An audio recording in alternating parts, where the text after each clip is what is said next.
PM Modi ने सभी मंत्रालयों के सचिवों के साथ 4 घंटे से ज्यादा वक्त तक हाई लेवल मीटिंग की। मंत्रालयों के कामकाज की समीक्षा की गई। मंत्रालयों के कामकाज के साथ परियोजनाओं पर ज्यादा फोकस करने को पीएम ने कहा। देश में कोरोना के हालात और वैक्सीनेशन पर केंद्रीय कैबिनेट सचिव ने राज्यों के साथ वर्चुअली हाई लेवल बैठक की। दवाओं के हर इंतजाम के लिए निर्देश दिए गए। डेंगू पर भी चर्चा हुई। विशेषज्ञों के मुताबिक भारत में अभी कोरोना वैक्सीन की बूस्टर डोज देने की कोई जरूरत नहीं है। कई वैज्ञानिकों ने कहा प्राथमिकता ये हो कि अधिकतर लोगों को जल्द से जल्द टीके की कम से कम एक डोज तो लग ही जाए।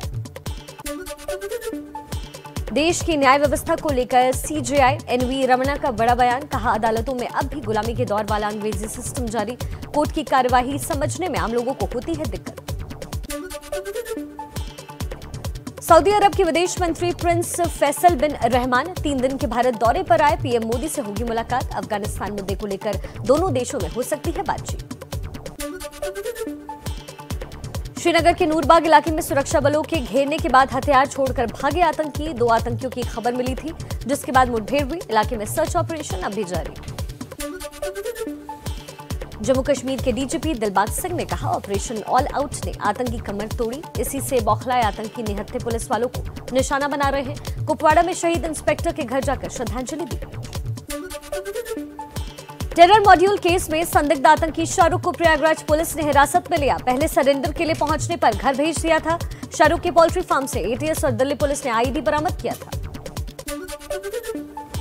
केंद्रीय शिक्षक पात्रता परीक्षा यानी सीटीईटी की परीक्षाओं का ऐलान 16 दिसंबर को देश भर में आयोजित होगी। 20 सितंबर से 19 अक्टूबर तक होंगे रजिस्ट्रेशन।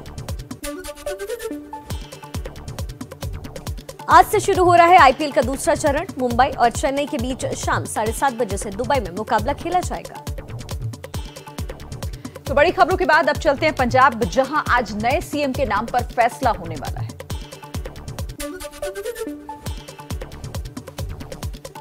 पंजाब के नए सीएम का ऐलान सुबह तक संभव। चंडीगढ़ में कांग्रेस विधायक दल की आज फिर हो रही है बैठक। सूत्रों के मुताबिक आज ही नए सीएम का शपथ ग्रहण होगा।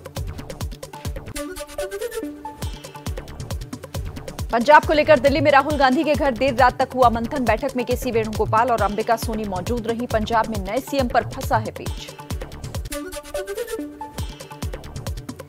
पंजाब में नए सीएम के लिए सुनील जाखड़ के नाम पर कई विधायकों ने जताया ऐतराज। चंडीगढ़ में सुबह 11 बजे होने वाली कांग्रेस विधायक दल की बैठक पर अब सबकी निगाहें टिकी। कल की विधायक दल की बैठक के बाद बोले पंजाब कांग्रेस प्रभारी हरीश रावत, नए सीएम का फैसला सोनिया गांधी करेंगी। पार्टी अध्यक्ष का फैसला सभी को मंजूर होगा। पंजाब के सीएम पद से इस्तीफा देकर बोले कैप्टन अमरिंदर, बार बार विधायकों की बैठक बुलाना साफ था कि पार्टी हाईकमान को मुझ पर भरोसा नहीं, मेरा अपमान हुआ है। कैप्टन अमरिंदर सिंह का खुला ऐलान। सीएम के चेहरे के तौर पर सिद्धू मंजूर नहीं। कहा सिद्धू एक बड़ी त्रासदी हैं, वो एक मंत्रालय नहीं चला पाए तो सरकार क्या चलाएंगे। कैप्टन विरोधी कांग्रेस विधायक राजकुमार वेरका ने एबीपी न्यूज से कहा कांग्रेस के अंदर नई सुबह का आगाज। कैप्टन भले ही अपमानित महसूस कर रहे हो, लेकिन कांग्रेस में ही रहेंगे और नेतृत्वकारी भूमिका निभाएंगे। कांग्रेस नेता कीर्ति आजाद ने कैप्टन अमरिंदर का समर्थन किया। कहा वो एक बड़े नेता हैं, उन्हें सीएम पद से हटाना बड़ा नुकसान। अकाली दल ने साधा कांग्रेस पर निशाना। कहा कैप्टन के इस्तीफे ने बता दिया कि पंजाब में कांग्रेस फेल रही। सिर्फ गार्ड बदलने से कांग्रेस अपने डूबते जहाज को नहीं बचा सकती। कैप्टन के इस्तीफे पर आम आदमी पार्टी के नेता राघव चड्ढा बोले कांग्रेस की लड़ाई में जनता का नुकसान। ये सत्ता और कुर्सी की लड़ाई है। कांग्रेस और उनके नेताओं को पंजाब से मतलब नहीं।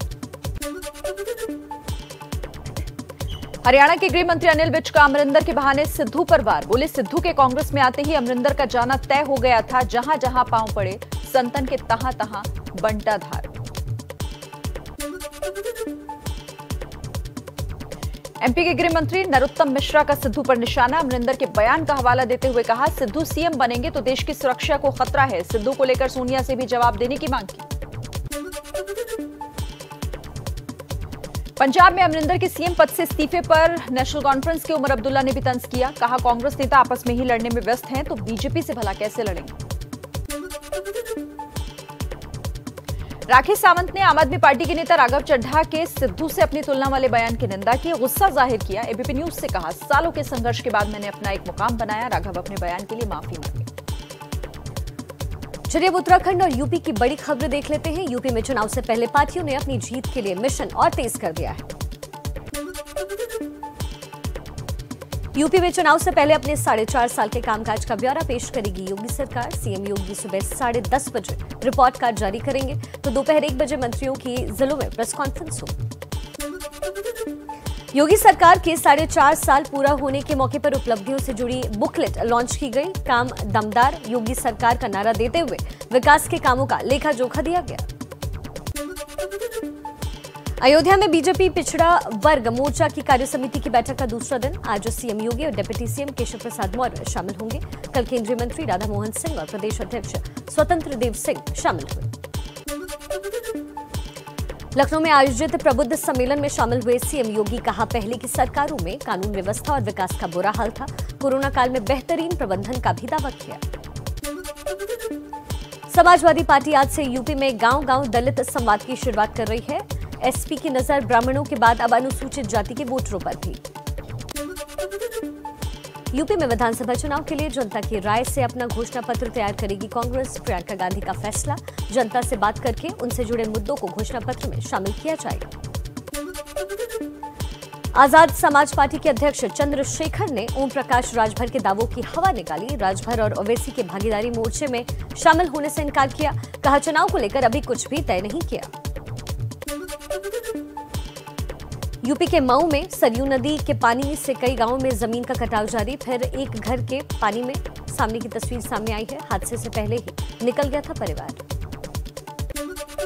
मिशन उत्तराखंड के तहत दिल्ली के सीएम अरविंद केजरीवाल आज फिर उत्तराखंड का दौरा करेंगे। दोपहर 1 बजे हल्द्वानी में प्रेस कॉन्फ्रेंस होगी। उसके बाद रोड शो में शामिल होंगे केजरीवाल। अब बात कर लेते हैं बंगाल और झारखंड की बड़ी खबरों की। बंगाल में बाबुल सुप्रियो के इस्तीफे के बाद गर्मा गई है राजनीति। भवानीपुर विधानसभा उपचुनाव से पहले पूर्व केंद्रीय मंत्री बाबुल सुप्रियो का बीजेपी को झटका। टीएमसी में शामिल हुए अभिषेक बनर्जी ने पार्टी की सदस्यता दिलाई।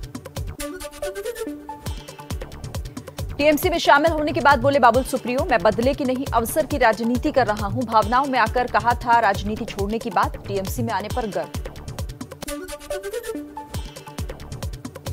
बाबुल सुप्रियो को टीएमसी में शामिल कराने के बाद अभिषेक बनर्जी बोले, ये तो सिर्फ शुरुआत है। बीजेपी के कई असंतुष्ट नेताओं की टीएमसी नेतृत्व से बातचीत जारी। बीजेपी बलून की तरह, उसके पास कोई सोच नहीं।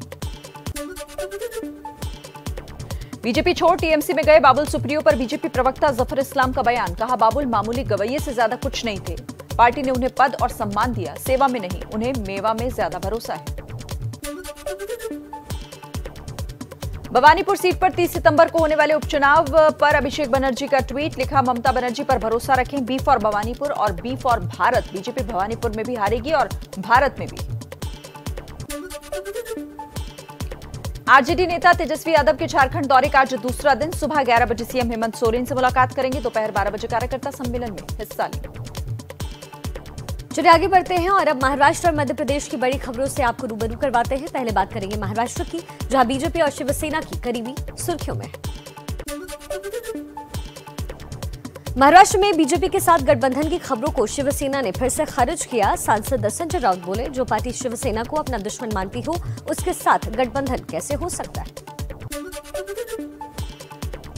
अभिनेता सोनू सूद की मुश्किलें और बढ़ी। आयकर विभाग ने बयान जारी कर 20 करोड़ की टैक्स चोरी की बात कही। 2 करोड़ के अवैध विदेशी दान और बोगस कंपनियों के जरिए लेन देन का भी दावा किया गया।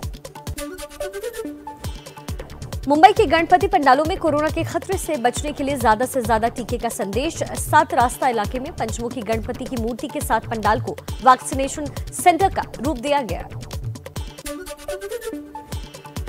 बीजेपी ने एल मुरुगन को मध्य प्रदेश से और सर्बानंद सोनोवाल को असम से राज्यसभा उपचुनाव के लिए उम्मीदवार बनाया। दोनों राज्यों की विधानसभा में बीजेपी को हासिल है बहुमत। गृह मंत्री अमित शाह ने एमपी के जबलपुर पहुंचकर उज्ज्वला योजना 2.0 की शुरुआत की। कांग्रेस को भी घेरा। कहा, कांग्रेस ने गरीबों से सिर्फ छलावा किया। पीएम मोदी ने सिर्फ वादे नहीं किए, जनता तक सुविधाएं भी पहुंचवाई। एमपी के राजगढ़ में भारी बारिश के बाद मोहनपुरा बांध के 8 गेट खोले गए हैं। बांध से छूटे पानी ने कई गांव का बुरा हाल किया हुआ है। शहर की दुकानें तक भी पानी पहुंचा है। रतलाम में उफनती नदी के पुल से बहते बहते बचा बाइक सवार, लेकिन बाइक को नहीं बचा पाया। भारी बारिश से रतलाम शहर का भी बुरा हाल। एमपी के बड़वानी में वैक्सीनेशन को लेकर प्रशासन पर बड़ा आरोप। टीका नहीं लगवाने वाले परिवार के कई सदस्यों के राशन कार्ड जब्त किए गए। बिजली और नल कनेक्शन भी काटे गए। विवाद होने पर एसडीएम सफाई और जांच की बात करते नजर आए। अब कुछ और राज्यों की खबरें आपको जल्दी से दिखाते हैं, जिन्हें जानना भी आपके लिए जरूरी है। देश में बाकी राज्यों के मुकाबले अभी केरल में सबसे ज्यादा कोरोना के नए मामले सामने आ रहे हैं। बीते 24 घंटों के दौरान 23,260 नए मामलों की पुष्टि हुई। 131 लोगों की मौत हो गई। पीएम मोदी ने गोवा के स्वास्थ्य कर्मियों से संवाद किया। कहा, वैक्सीनेशन में जो भारत ने किया वो कोई बड़ा देश नहीं कर पाया। जन्मदिन मेरे लिए खास बन गया। भावुक कर देने वाला ये दिन मुझे हमेशा याद रहेगा। उत्तराखंड में बद्रीनाथ हाईवे पर कर्णप्रयाग के पास पहाड़ से मलबा गिरने के बाद रास्ता बंद। दोनों तरफ गाड़ियों की कतार लगी। कई लोग फंस गए।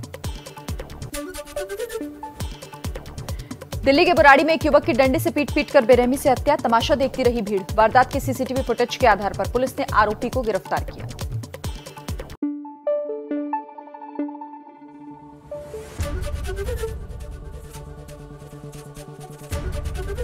एबीपी न्यूज आपको रखे आगे।